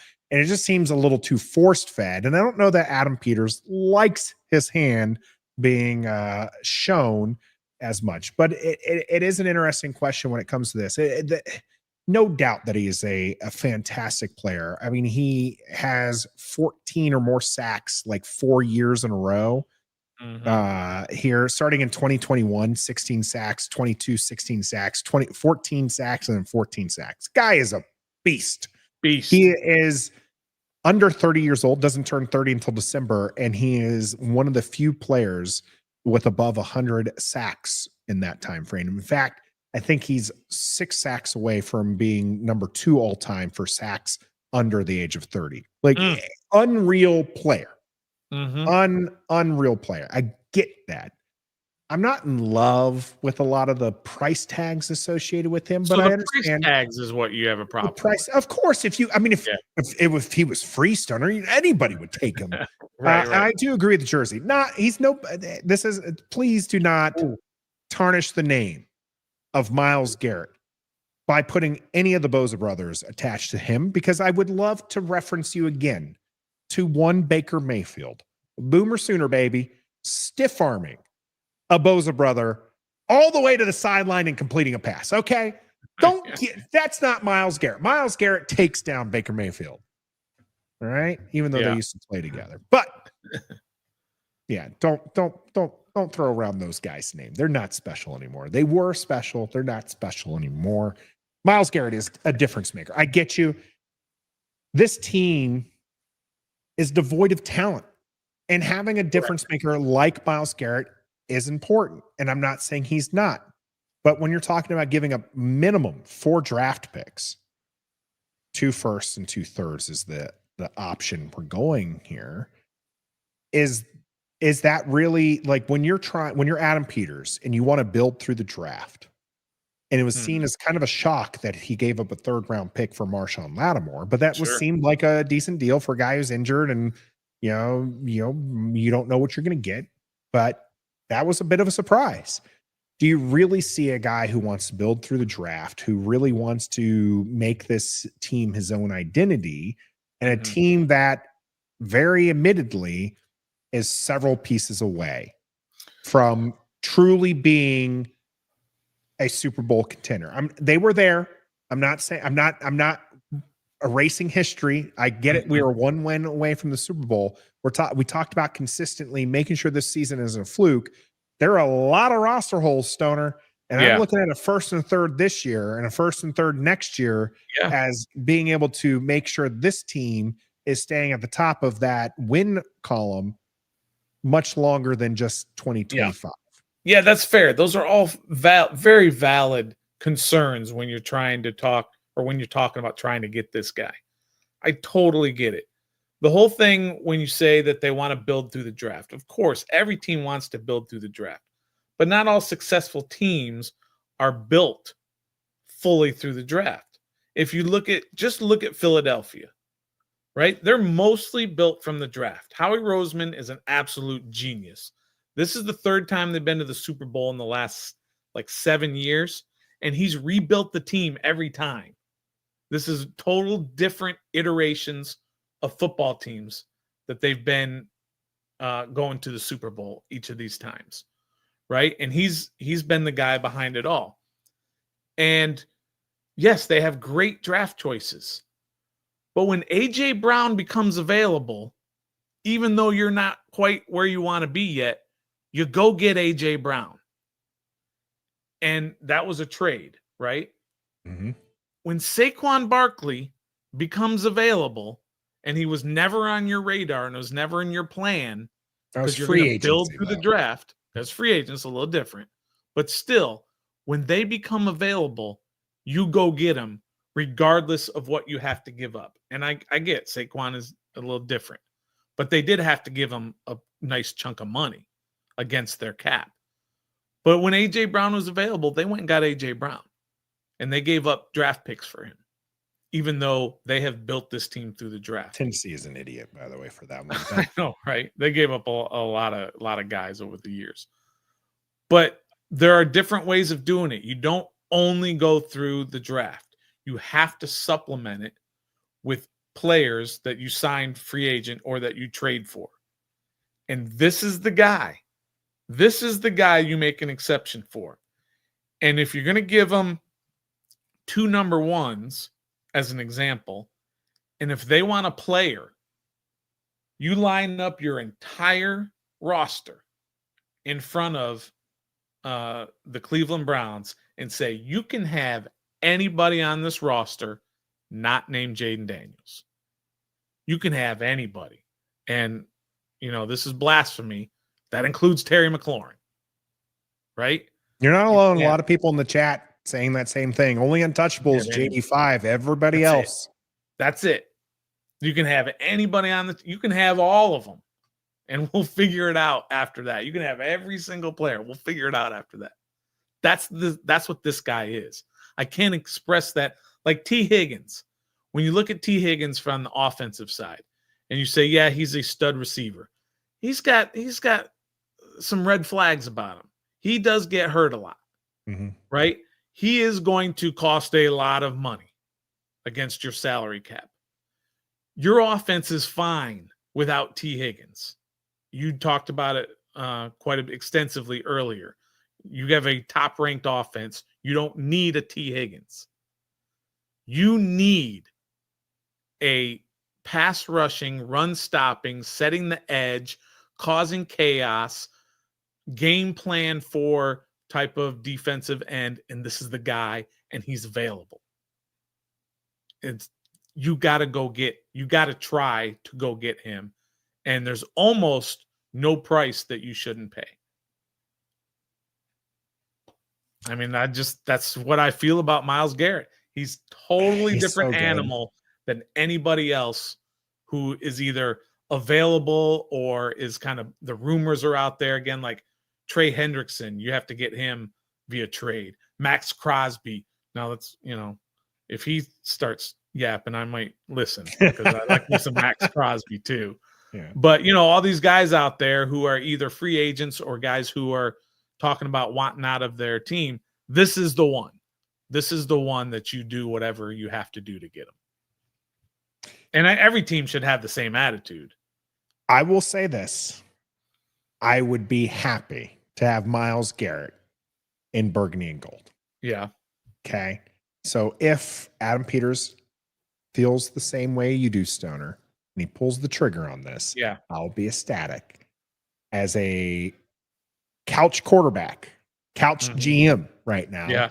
Right. Personally, that's not the route I'm going. But I'm an idiot. I'm not Tennessee idiot. But I'm not claiming I know the best avenue here. I'm just saying that it doesn't seem in character. And personally, if my goal is to build this team up into a yearly contender, the X Factor guys are necessary, but so is making sure you have a roster full of competent, quality players. And I'm giving up my ability to grab the ones that I want that are young and will be on my team for 4 to 5 years by doing that. So it's just, it's rough because, and maybe I am scared. Brian, who's saying scared money don't make money. Yeah. Maybe I am a little bit, and we've been burnt on bad acquisitions like this. And we've seen other teams be burnt. And in fact, Cleveland is not in a position to keep Myles Garrett because they were big dummies. Yeah, they botched it. They botched their whole franchise. Okay? Yeah, for many years. They might as well move back to Baltimore and just be no, I'm not going to go that far. Sorry, Cleveland fans. I know I have a few Cleveland fan friends as well. So, but it is rough. Now, you mentioned a few other names. We can go lightning round here because you seemed like you were against them. Right. One last thing on Garrett before we move to others, but my prediction is that Washington does not trade for him, though. Yeah. Just for a lot of what you just said, Nathan, is that this is not part of their plan of what they want to do. Yeah. Now, I think they will try to get him, but they're going to get him that call. Oh, he absolutely he's getting that call. What's it's going to cost? And Yeah, it's they're going to be gonna like it lowball was him. with Howie. Yeah. And Cleveland's going to be like, well, we want 3 firsts and a second. And Adam Peters is going to hang up the phone. Yeah. Or he's going to be like, dude, come on. Or I'll give you can't keep him. What do you want? I'll give you a first and a second type deal. Yeah. And That's it. and the wheeling and dealing will happen. If they don't meet, they don't meet. That's right. But the phone call absolutely has happened. Brian, that's actually good. Adam Peters was there in San Francisco when McCaffrey was traded, and I'll have to research that deal a little bit. Maybe that's a banger tweet. Maybe that's a banger tweet. Yeah, that's a good one. Yeah, Trent Williams. No doubt. Trent Williams. Yeah, no. God, right. I mean, they did. They did that too. Why? Let's move on from the hurt, Stoner. Let's move on from the hurt. You didn't want Cooper Kupp. You don't want T. Higgins. You mentioned a little bit about T. Higgins, the injury concern. He kind of reminds me of another not play style here, but kind of being the second wide receiver, and it's totally just because wearing the same uniform. Okay, second wide receiver in Cincinnati. So, but then goes elsewhere, maybe not as productive. You got a name? Anybody want to give me a name? Recently, or are you talking about just? We'll say history. Definitely not recent. You know, I mean, like the Gray's got to come in at some point or something. TJ Houshmandzadeh. Did I nail it? You nailed it. You nailed it. Nice. Absolutely, TJ Houshmandzadeh, who a great wide receiver. You loved having him in fantasy. You knew that he was a great guy on the field. He's a player and everything.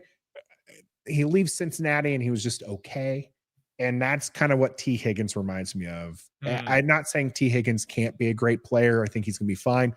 I do personally feel he maxes out as wide receiver too. Yeah. And with the injury concern, do you really give up a lot for a wide receiver two that might not be on the field?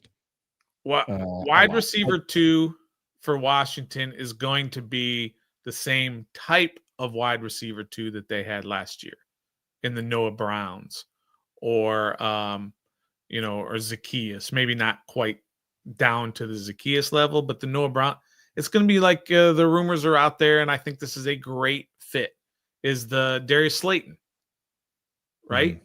That's the kind of guy you're going to get at number 2. You're going to get a guy who has produced fairly well, but who's kind of waiting for that opportunity to be a 2, like a Slayton. So I think that's the kind of guy they're going to get.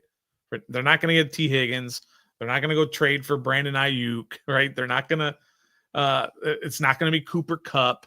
Although Cooper Kupp wouldn't be bad in terms of how he might fit, especially if they get rid of Ertz. I think personality-wise, he'd be a perfect fit. Yeah.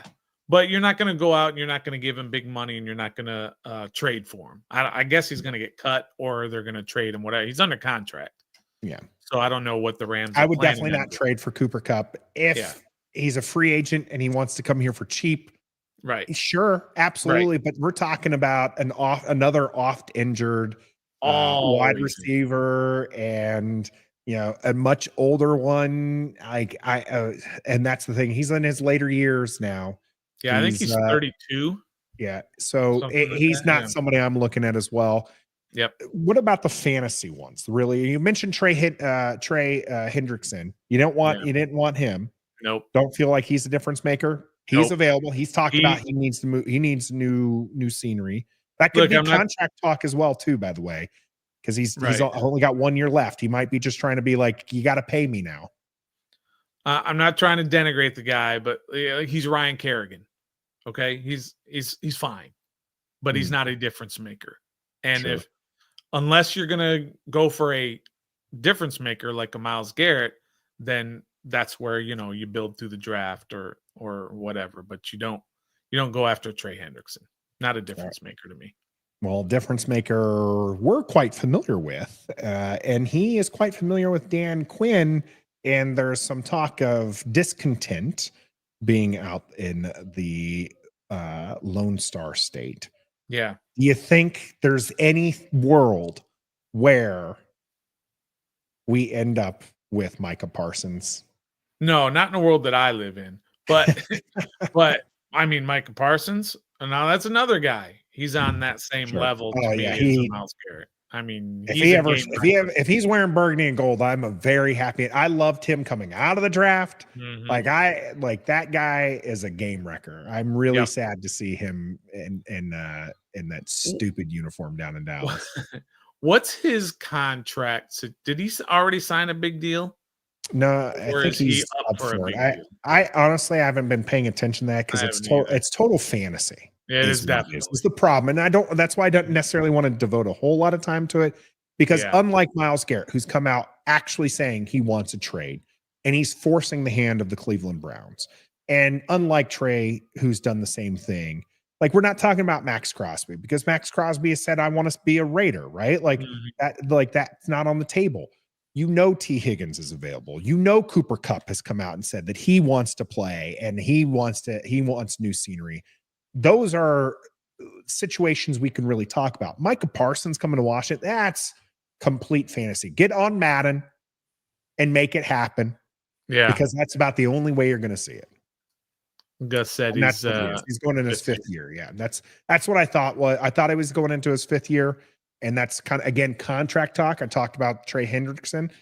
He could be talking, hey, maybe send me elsewhere if you're, that's all. This is all wheeling and dealing. You hear it every year with different players. It is they push that button because now it's up to the team. Do they pay this guy more money to keep him here? Brandon Ayuk is a perfect example. Brandon Ayuk all offseason was pushing that sign me to big contract or trade me. And eventually San Francisco paid him big money, only to watch him get hurt early in the season. That's brutal. Sad state. So brutal. Yeah. For the 49ers, it's sad, but we don't care because they sucked. Yeah. So Garrett Wilson's another one. Again, that one, it's not he's not officially on the trade block. I just don't would it be great for Garrett Wilson? Sure. Just like it'd be great to have any of these wide receivers in their prime. Yeah. But I am firmly in the belief Washington doesn't need to send any premium picks towards the offensive side of the ball unless it is an offensive lineman. That's it. Yeah. Agreed. That was your guy in the 21 draft, right? Because it was Garrett Wilson, it was Olave, it was Dotson. It was the dude in Atlanta. What's that? Drake London. Yeah. Right. I wanted Kyle Hamilton. Guy. I know, but for the receivers, because we all thought they were going to draft Garrett Wilson. Yeah, I was big on Garrett Wilson. Yeah, you were the Garrett Wilson. I was really big on Garrett Wilson. Yeah, but I wanted Kyle Hamilton. I was like, you guys are crazy for a wide receiver. Give me the best guy in the draft.